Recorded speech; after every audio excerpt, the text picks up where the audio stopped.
Hola, ¿qué tal? Bienvenidos a Bibliotecando Ando. El día de hoy vamos a continuar con nuestra lectura, el cuento El fantasma de Canterville, escrito por Oscar Wilde. Capítulo 3. Cuando a la mañana siguiente la familia Otis se reunió para el desayuno, los comentarios sobre el fantasma fueron extensos. El ministro de los Estados Unidos estaba, naturalmente, disgustado al ver que su regalo no había sido apreciado. No tengo la menor intención de ofender personalmente al fantasma, dijo, y he de reconocer que, dada la larga duración de su estancia en esta casa, considero una incorrección arrojarle almohadas a la cabeza. Esta observación tan justa provocó las carcajadas de los gemelos. Por otra parte, prosiguió, si persiste en no querer usar el lubricante, tendremos que quitarle las cadenas. No podemos dormir con tal ruido a la puerta de las alcobas. No obstante, el resto de la semana transcurrió sin que fueran molestados. Lo único que les llamó la atención fue la continua reaparición de la mancha de sangre sobre el piso de la biblioteca. Esto era, en verdad, muy raro, ya que la puerta era cerrada con llave todas las noches por el señor Otis, y las ventanas perfectamente cerradas. Los cambios de color de la mancha provocaban asimismo infinidad de comentarios. Algunas mañanas eran de un rojo oscuro, casi índigo, otras veces vermellón, luego púrpura deslumbrante, y una de las veces que se reunieron para el rezo, según el rito de la Iglesia Episcopal Reformada de América, la encontraron de un resplandeciente verde esmeralda. Estos caleidoscópicos cambios, como es natural, entretuvieron mucho a la familia, y cada noche se hacían infinidad de apuestas. La única persona que no participaba en las bromas era la pequeña Virginia, la que, por razones inexplicables, se mostraba siempre realmente angustiada al ver la mancha de sangre, y casi se echó a llorar la mañana en que apareció Verde Esmeralda. La segunda aparición del fantasma tuvo lugar el domingo por la noche. Poco después de estar todos acostados, un enorme estruendo se oyó en el zaguán. Los sobresaltó. Bajaron corriendo y se encontraron con una enorme armadura. Se había desprendido de su soporte, cayendo sobre el suelo de piedras, mientras sentado en un sillón de alto respaldo, a pocos pasos de allí, el fantasma se frotaba las rodillas con una expresión de vivo dolor en el rostro. Los gemelos, con sus cerbatanas, le lanzaron 2 disparos con esa seguridad de puntería que sólo puede conseguirse a costas de largas y pacientes prácticas sobre el profesor de caligrafía. Mientras tanto, el ministro de los Estados Unidos le amenazaba con su revólver y le ordenaba, conforme a la etiqueta californiana, alzar los brazos. El fantasma se levantó bruscamente, lanzando un grito salvaje, y pasó por entre ellos como un trozo de niebla, apagando al pasar la vela de Washington Otis y dejándolos en una completa oscuridad. Al llegar a lo alto de la escalera, recobró su serenidad y se decidió a lanzar su célebre carcajada satánica. Se decía que, al oírla, la peluca de Lord Raker había encanecido en una sola noche, y que 3 institutrices francesas de Lady Canterville dejaron la casa. Lanzó su más horrenda carcajada hasta que el eco resonó de bóveda en bóveda repentinamente. Pero apenas apagado éste, se abrió una puerta y apareció la señora Otis, vestida con una bata azul color de cielo. Supongo, dijo la señora, que está usted enfermo, y aquí le traigo un frasco del elixir de doctor Dobell. Si se trata de dolor de estómago, verá que es un remedio infalible.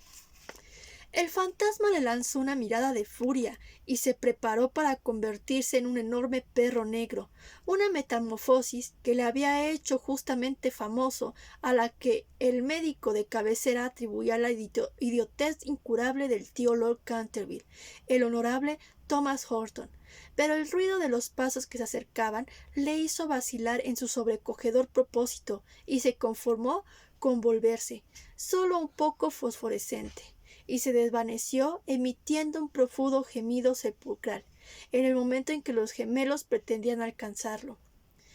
Una vez llegado a su habitación, se desplomó deshecho, presa de violenta agitación. Lo vulgar de los gemelos y el grotesco materialismo de la señora Otis eran naturalmente ofensivos, pero lo que le hería más profundamente era la imposibilidad de llevar puesta la armadura. Había abrigado la esperanza de que incluso los americanos modernos apreciaran la aparición de un espectro vestido de armadura, aunque solo fuera por consideración a su poeta nacional, Longfellow, cuyas poesías, delicadas y atractivas, le había ayudado a pasar el tiempo mientras los Canterville estaban en Londres. Además, aquella era su propia armadura. La vistió con éxito en el torneo de Kenilworth y había sido felicitado efusivamente por la reina virgen en persona. Cuando quiso ponérsela, quedó aprisionado por el enorme peso de la coraza y del yelmo de acero.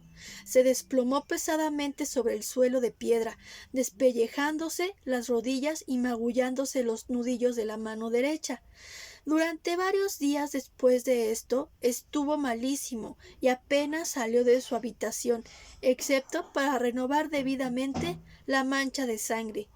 No obstante, a fuerza de grandes cuidados, se restableció y decidió hacer una tercera tentativa para asustar al ministro de los Estados Unidos y a su familia.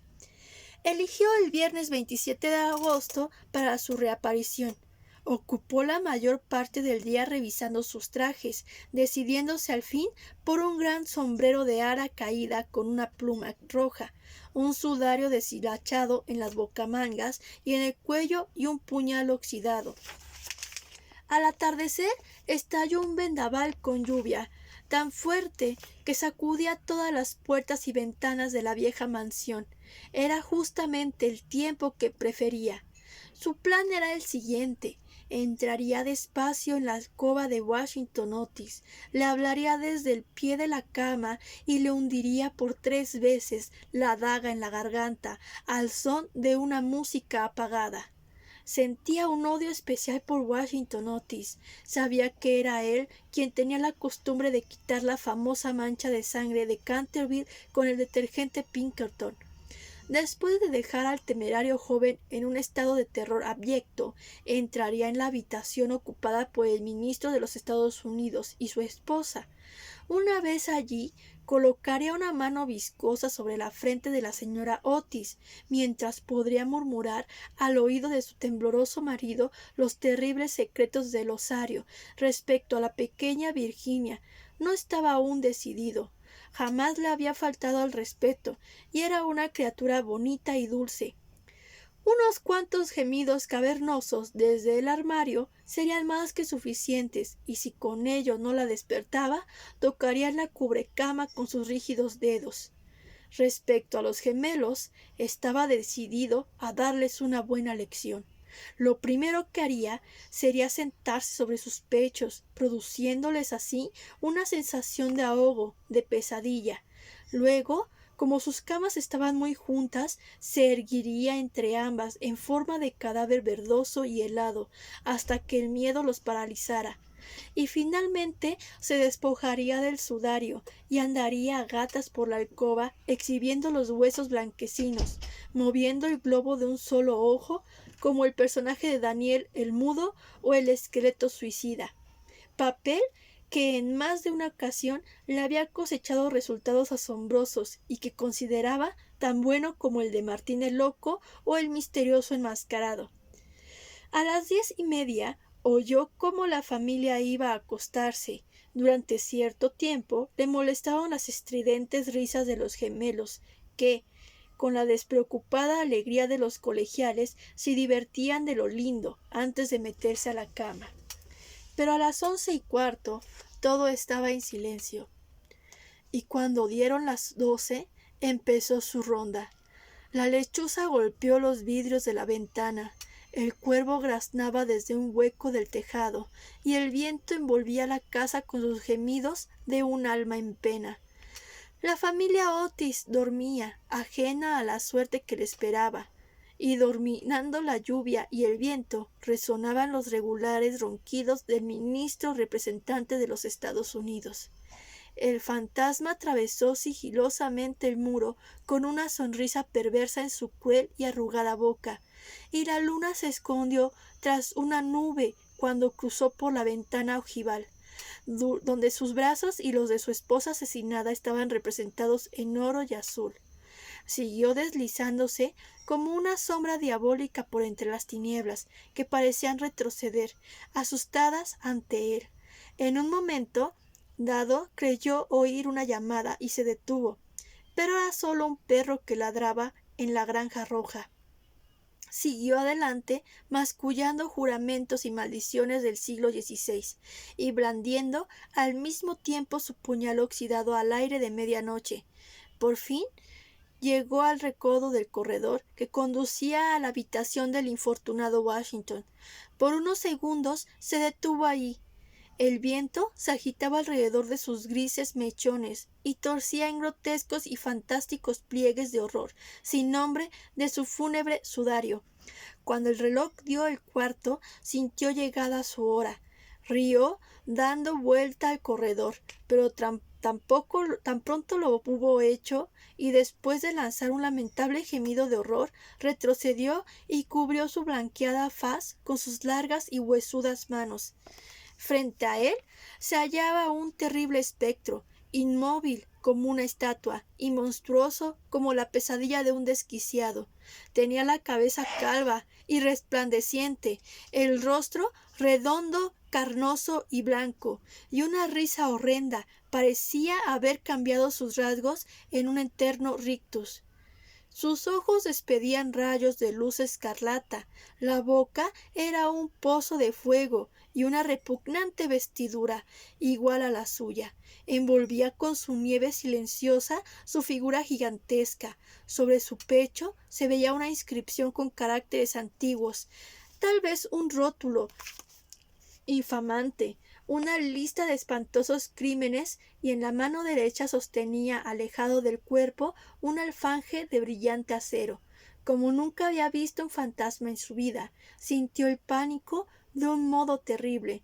Después de una segunda mirada sobre el espectro, se alejó hacia su habitación, tropezando en su largo sudario, en sus prisas, y dejando por fin caer su oxidado puñal en las botas del ministro, donde lo encontró el mayordomo a la mañana siguiente. Una vez en la intimidad de sus habitaciones, se desplomó sobre un catre y cubrió el rostro entre las sábanas. Sin embargo, pasado cierto tiempo, el antiguo e indomable espíritu de los Canterville se sobrepuso y tomó la determinación de ir a hablar al otro fantasma tan pronto amaneciera. Cuando la aurora dio sus toques de plata a las colinas, regresó al lugar donde sus ojos vieron por primera vez al terrible espectro, diciéndose que, al fin y al cabo, dos fantasmas eran mejor que uno solo, y que, con la ayuda de su nuevo amigo, podría enfrentarse con los gemelos. No obstante, al llegar al lugar, se encontró con un espectáculo horrible. Indudablemente, algo le había ocurrido al espectro, porque la luz se había apagado en sus hundidas cuencas, el brillante alfanje se había desprendido de su mano, y el pobre apoyaba en la pared una postura forzada e incómoda. Corrió hacia él y lo cogió en sus brazos, pero con indecible horror vio cómo la cara se desprendió y cayó al suelo, el cuerpo se dobló, y se encontró abrazando una cortina rellena con una escoba, un enorme cuchillo de cocina y una calabaza vacía en sus pies. Incapaz de comprender esta curiosa transformación, asió el letrero y allí mismo, a la grisácea luz de la mañana, leyó estas terribles palabras: «He aquí el fantasma Otis, el único espíritu auténtico y original. Cuidado con las imitaciones, todos los demás están falsificados». Y comprendió de golpe toda la verdad. Había sido burlado, engañado y chasqueado. La característica expresión de los Canterville asomó a sus ojos, rechinó sus desdentadas mandíbulas y levantando sus descarnadas manos sobre su cabeza, juró, según su pintoresca fraseología de la vieja escuela, que cuando el gallo lanzara por 2 veces la llamada de su clarín, se consumirían sangrientas hazañas y el asesinato saldría andando sin ruido. No terminaba aún de formular su juramento terrible, cuando oyó, desde el rojo tejado de una granja distante, cantar al gallo. Lanzó una risotada larga, cavernosa y amarga, y esperó. Esperó hora tras hora, pero el gallo, por alguna razón inexplicable, no volvió a cantar. Por fin, a las 7:30, la llegada de las criadas le obligó a abandonar la desagradable guardia y regresó a su morada. Una vez en su aposento, consultó varios viejos libros de caballería que tenía en gran estima, y descubrió que todas las veces que se había recurrido a aquel juramento, el gallo cantó 2 veces. —Que el diablo se lleve a la maldita ave —murmuró—. En otro tiempo le hubiera atravesado el cuello con mi lanza, obligándole a cantar para mí hasta que muriera. Dicho lo anterior, se retiró a un cómodo ataúd de plomo y allí permaneció hasta la noche. Gracias.